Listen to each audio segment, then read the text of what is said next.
आज हम डिस्कस करेंगे अबाउट माइक्रोबियल स्क्रीनिंग के बारे में।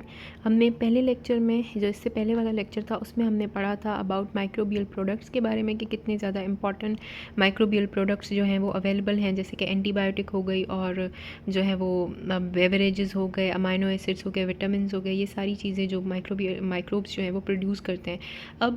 अब जो है ना, हमें वो प्रोडक्ट्स जिन माइक्रो ऑर्गेनिज़म से चाहिए, उन माइक्रो ऑर्गेनिज़म को हम सर्च आउट करेंगे।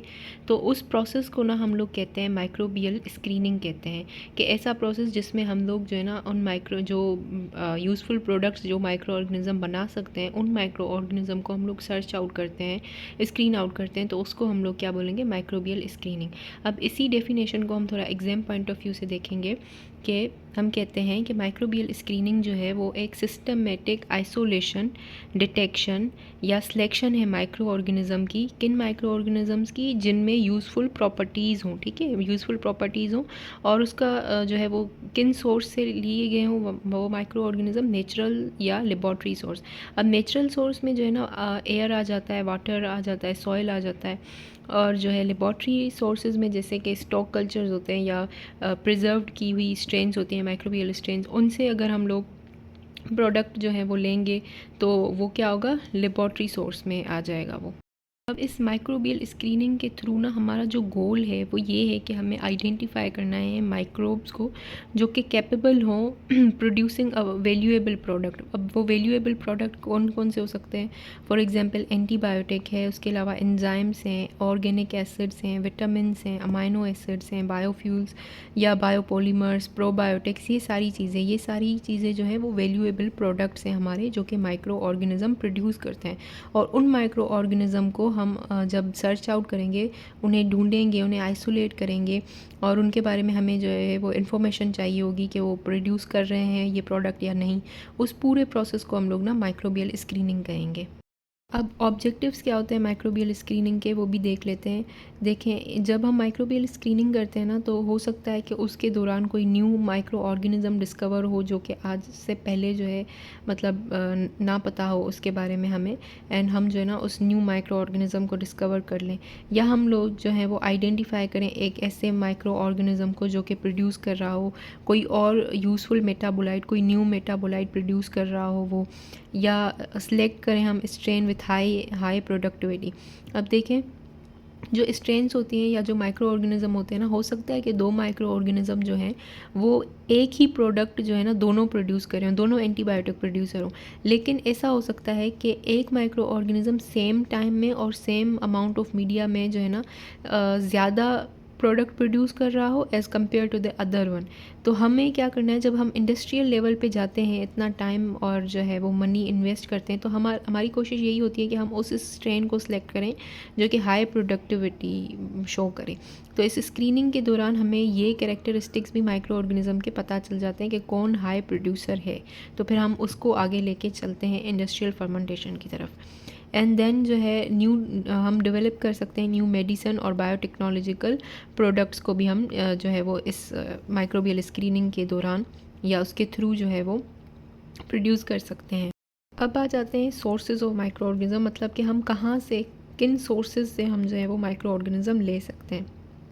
तो ये जो सारे लिखे हुए हैं यहाँ पे, ये सारे सोर्सेज हैं जहाँ से हम लोग माइक्रो ऑर्गेनिज़म्स को ले सकते हैं। सॉइल है, कंपोस्ट है, river water, lakes, oceans, hot spring, sewage, plant roots है, और एनिमल इंटेस्टाइन, एयर, ये सारे जो है ना सोर्सेज हैं जहाँ से हम लोग माइक्रो ऑर्गेनिज़म्स को जो है वो आइसोलेट कर सकते हैं और उनसे जो है वो प्रोडक्ट ले सकते हैं।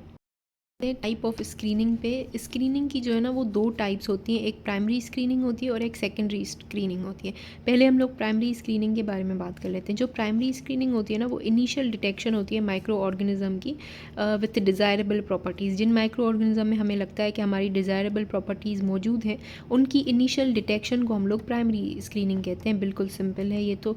और ये क्या होती है, ये मेनली क्वालिटेटिव होती है, यानी कि जो प्राइमरी स्क्रीनिंग होती है ना, उसमें आपको बस ये पता चलता है कि जो माइक्रो ऑर्गेनिज़म आपने आइसोलेट किया है वो प्रोडक्ट जो आप चाहते हो वो प्रोड्यूस कर रहा है या नहीं कर रहा है, ठीक है। At the end of the primary screening पे जो आपको रिज़ल्ट मिलेगा वो येस या नो का होगा, और इसके अलावा जो है वो इसका नहीं होगा कि वो कितनी प्रोडक्ट दे रहा है, कितनी नहीं दे रहा है। बस इतना पता चलेगा कि प्रोडक्ट प्रोड्यूस कर रहा है या नहीं कर रहा।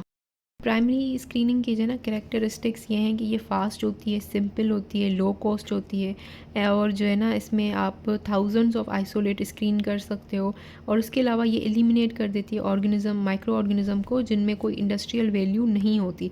अब देखें, समटाइम्स ऐसा होता है कि हमारे पास रिसोर्सेज कम होते हैं या बजट लो होता है, तो हम सब जो भी मतलब हमने आइसोलेट किए हैं, अगर वो प्रोड्यूस नहीं कर रहे हैं वो सर्टेन डिज़ायरेबल प्रोडक्ट, तो हम जो है ना उनको एलिमिनेट कर देंगे। हम सिर्फ उन जो है ना उन माइक्रो ऑर्गेनिज़म को आगे लेके चलेंगे जिनमें हमें लगता है कि हमारी जो है वो डिज़ायरेबल प्रॉपर्टी मौजूद है।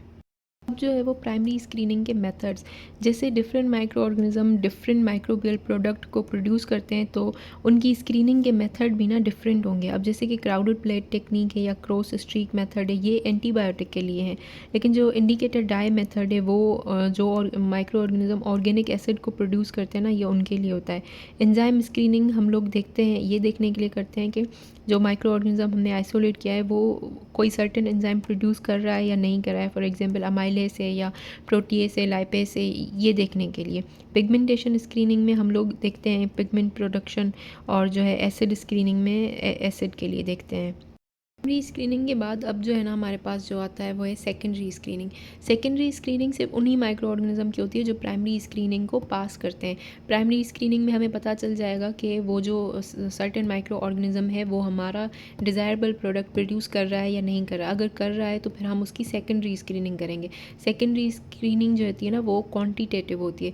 क्वान्टिटेटिव में मतलब हम लोग उसके दूसरे मतलब पैरामीटर्स को देखते हैं, जैसे कि वो माइक्रो ऑर्गेनिज़म उसकी प्रोडक्ट यील्ड कितनी है। समटाइम्स ऐसा होता है कि प्रोडक्ट यील्ड वो मतलब प्रोड्यूस तो कर रहा होता है प्रोडक्ट, लेकिन उसकी प्रोडक्ट यील्ड कम होती है। उसके अलावा हम उसकी स्टेबिलिटी देखते हैं, टॉक्सिसिटी देखते हैं, ग्रोथ रेट देखते हैं, फर्मेंटेशन कंडीशंस देखते हैं, न्यूट्रिशनल रिक्वायरमेंट देखते हैं, प्रोडक्ट प्योरिटी और इकोनॉमिक फिजिबिलिटी भी देखते हैं हम इसमें सेकेंडरी स्क्रीनिंग में।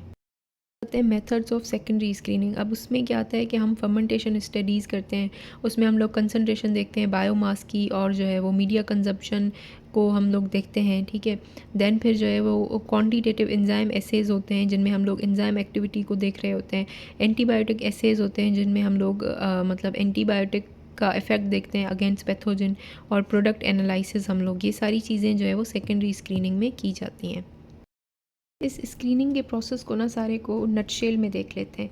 देखें, स्क्रीनिंग करने से पहले आपके दिमाग में ये चीज़ क्लियर होनी चाहिए कि आप किस प्रोडक्ट पे काम कर रहे हो, आपको कौन सा प्रोडक्ट चाहिए, आप किस प्रोडक्ट में इंटरेस्टेड हो।